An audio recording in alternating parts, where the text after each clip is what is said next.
polisi wa Tanzania, sawa? Na haja takiwa inayo hii hapa. Sawa?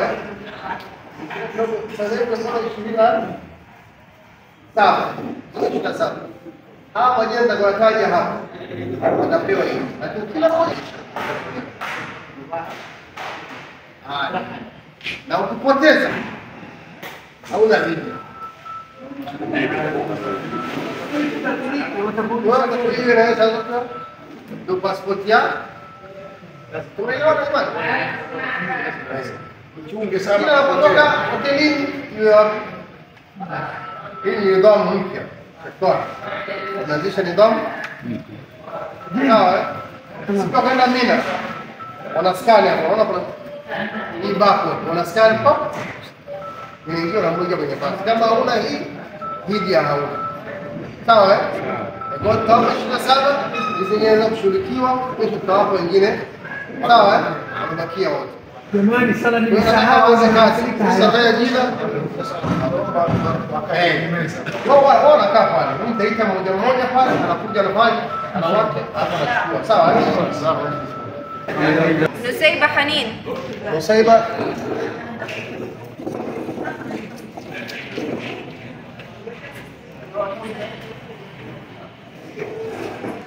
Assalamu alaikum warahmatullahi wabarakatuh, wapenzi watazamaji kutoka katika hoteli ya Best Western iliyoko barabara Ajiadi katika huu mji mtukufu wa Maka. Usiku huu wa saa 5 naye mmoja kati ya viongozi wa taasisi za hija zilizokutana katika hii hoteli ambapo ziko zaidi ya taasisi 4. Kuna utaratibu mpya ambao umetolewa mwaka huu. Kuna kadi maalum hizo ambazo unatakiwa uzivae. Je, zina nini, zinahusiana na nini? Atatuelezea hapa kutufafanulia Ustazi Njuki, mmoja kati ya viongozi wa manasiki. Hebu tupe faida nini kinachogaiwa sasa hivi. Assalamu alaikum warahmatullahi wabarakatuh. Kwa mahujaji wote ambao bado hawajaingia katika mji wa Maka, mwaka huu ni utaratibu mpya kabisa wa kuwa na mitwaka ya nusu. Ile kadi ya nusu tutaionyesha mitwaka ya nusu, na mitwaka hii ina barcode maalum ya kumwonyesha hujaji ni raia wa nchi gani na mahema yake, location yake ni wapi, na hawezi kufanya haji mtu yoyote kama hana kadi hiyo. Na endapo utapoteza, basi utarudishwa ama itatokea kubadilishiwa ama itatokea chochote, lakini ni pagumu sana kuipata ibada ya haji kama itakuwa kadi hii hauna. Na hawa ni viongozi wa nusuki wa kutoka katika kampuni ya Ithra ambayo ndio iliyosaini mkataba mwaka huu wa kuhijisha mahujaji wa Tanzania kwenye mahema ya Mina, Arafa na Muzdalifa. Kampuni hii ndio itakayotumika kuwasaidia mahujaji wote wa Tanzania katika kampuni yenye jina la Ithra ambaye itawalaza watu Mina, Muzdalifa na Arafa. Kwa hiyo inshallah tu tayari. Tunaomba kadi ya nusu tuonyeshe. Jafar Abdurrahman, tayari umeshapata kwa? Hii ndio kadi ya nusuki, na hapa katika kadi hii, unaposema nusuki inamaanisha nini kuwasaidia wanaojua wasiojua? Nusuki maana yake ni kuchinja, lakini nusuki ndio application maalum ya kupata mambo yote ya hija na kupata mambo yote ya umra, hata raudha, kuingia raudha ukiwa Madina, na hata kadi zote. Kwa hiyo hii barcode yake hii hapa, na hizi namba ndio scan. Polisi wote wa Maka sasa hivi wana scan tu hapa, na alhamdulillah watu wa Tanzania kadhaa wameshashikwa ambao hawana kadi hii, na wameleta polisi wengi katika mji wa Maka kwa sababu ya kadi hii maalum.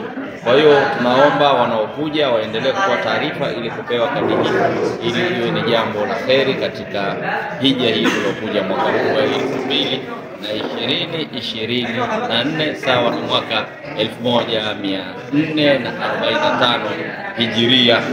Unahisi kwa sababu gani wameamua kufanya utaratibu huu?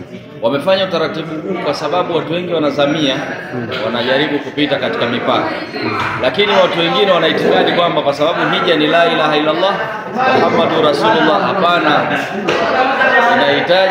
hija inahitaji kanuni za mji, hija inahitaji mipangilio, na ingekuwa kwamba hija hizi ni kama hija za zama zilizopita, basi watu wote duniani wangekuja, lakini wanataka kanuni, uwe na visa, uwe na kadi kama hii, na uwe na viongozi, na ufate mipangilio yote ambayo walioipangilia wenyewe Wizaratul Hajj. Na pia tuwaombe sana Wizaratul Hajj kwa kufanya kitu hichi, kwa sababu ya kuhifadhi hija, ili watu wawe salama kiafya, wawe salama kimalazi, na wawe salama kiibada. Shukran. Jafar Abdurrahmani, tayari ushachukua kadi yako wewe mwenzangu, huwezi kukamatwa. Hebu onyeshe kadi. Ndio kama passport. Mashaallah, alhamdulillah. Hii ni kuonyesha kwamba namna gani umakini Rekodi kunachukua kadi yangu. Sawa. Navalishwa kadi. Kibao. Saidi Gwao. Saidi Kibao. Saidi yuko in the room. Mpenzi mtazamaji, kama unavyoona wagawaji wenyewe ndio hawa hapa wanavyogawa hizo kadi, lakini katika mmoja kati ya watu ambao, mpenzi mtazamaji, zoezi la ugawaji linaendelea. Simu Gwao. Jamani, kadi yako. Mashaallah. Shena mdavya mtumba kabisa. Mashaallah. Na mnamwona hapo mtaalamu wetu Saim Gwao. Saim Gwao ana kadi maalum. Mashaallah. Mimi Maka sio mkimbizi. Kadi ninayo. Unayokuja hakikisha unayo hii. Ukipoteza hii hakuna cha msaada. Hebu weka vizuri tuone kadi yako. Hii hapa hii. Simamisha. Hii hapa hii. Saim Gwao. Ukipoteza hii huna cha msaada mtume, kwa sababu kwanza pasipoti hapa ukiingia katika nchi hii, jana tumeingia tujuzi, tumeshuka airport, kushuka tu airport pasipoti wizara inachukua. Pasipoti wanakaa nazo wenyewe, mnakuja kupewa siku ambayo mnaondoka mnarejea Tanzania. Na wale wenu katika grupu yenu mmoja akikosa pasipoti amuondoke, mtakaa hata masaa 10. Kwa hiyo sasa hivi wametoa hizi kutokana na hali ya wasamiaji wamekuwa wengi sana. Asanteni. Ni Saim Gwao katika mji mtukufu wa Maka, nikiwa na mwenzangu Jafar Abdurrahmani. Tutakuwa tunaletea matukio muhimu kadri Mwenyezi Mungu atakavyotuwezesha. Muhimu mtuombee dua. Wapenzi watazamaji, Sheikh Suleiman Bane, mmoja kati ya watu waliosoma katika huu mji mtukufu wa Maka, naye anachukua kadi yake. Sheikh Suleiman Bane.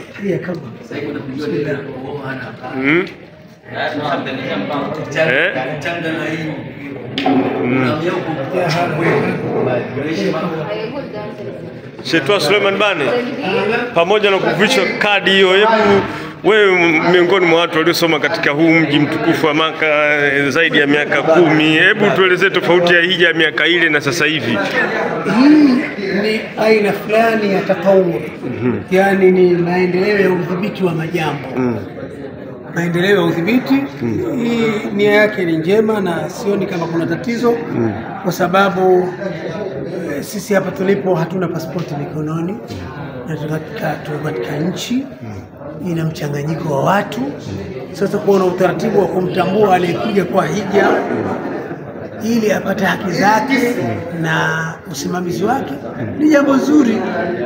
Na msingi ni kwamba watu tuwahusie na tuwakumbushe tu kuchunga hizi ili zisije zikapotea, na tuwaambie kwamba hili liko nje ya uwezo wa taasisi zetu. Asije mtu akapoteza akasema hawakunisaidia bwana, nimerudishwa, hela zangu wamechukua. Hili ni jambo la serikali, sote ni wahanga. Hata mimi nikipoteza hili narudi nyumbani sasa hivi. Kwa hiyo tunasema huu ni udhibiti unaongezeka, na kwa kanuni za usimamizi wa mambo, kama mnavyokuwa ndivyo mnavyotawaliwa, ndivyo mnavyosimamiwa. Kabla ya uhuni ule wa watu kulowea ilikuwa hakuna vitu hivyo, lakini ishaonekana wako watu wanatokea walowezi, anatumia mtu fursa hija kisha harudi kwao, anifanya amingangania. Sasa kuwepo vitu vya namna hii vya kinidhamu, mimi sioni kama tatizo. La msingi watu tuwafundishe kuzoea sheria na taratibu. Shukran. Wapenzi watazamaji kwa ujumla, katika hoteli ya Best Western tuliopo hapa katika huu mji mtukufu wa Maka, zipo taasisi zaidi ya 5 ambazo zimekusanyika, zinafanya ushirikiano mkubwa sana kwa mahujaji. Huwezi kujua huyu wa iTravel, huyu wa Manasiki, kutokana na viongozi wenye walivyokuwa na umoja. Mmoja katika viongozi ambaye tuko naye hapa ni atajitambulisha jina lake, ataelezea nini kinachofanyika na hali ya mahujaji wake kama walivyofikia sasa hivi wana hali hali gani na nini, na anazungumziaje umoja wa taasisi tano katika hii hoteli? Karibu jitambulishe. Asante. Mimi kwa majina naitwa Ali Abdullah Juma Salim Kibao, Managing Director wa taasisi ya Hashimi Haji and Umrah Tanzania Limited. Abubakar Alhamdulillah, tumekuja hapa nikiwa na wangu. Alhamdulillah, mambo yanaenda vizuri, kwa salama na amani. Tumefanya tawaf, tumemaliza alhamdulillah. Sasa tunasubiri kuendelea na ibada zingine inshallah kwa baadaye. Kumekuwa na ushirikiano mkubwa wa mahujaji waliofikia katika hii hoteli. Siri yake ni nini kama nyinyi viongozi? Kwa sababu ya umoja wa viongozi ambao hapa, alhamdulillah tumeshirikiana kwa kila kitu na mambo yanaenda vizuri alhamdulillah. Siri kubwa ya mambo. Taasisi gani kiongozi wa taasisi ya Al-Hashim. Ina muda gani ni taasisi ya Al-Hashim? Zaidi ya miaka minne. Shukran. Wapenzi watazamaji, kiongozi huyo taasisi ya Al-Husna zaidi ya Al-Hashimi zaidi ya miaka minne, ambapo wao wanashughulika na ibada ya hija. Mmoja kati ya viongozi waliokamatwa jana kutokana na hizi kadi. Sheikh Jepa, tupe faida hizi kadi.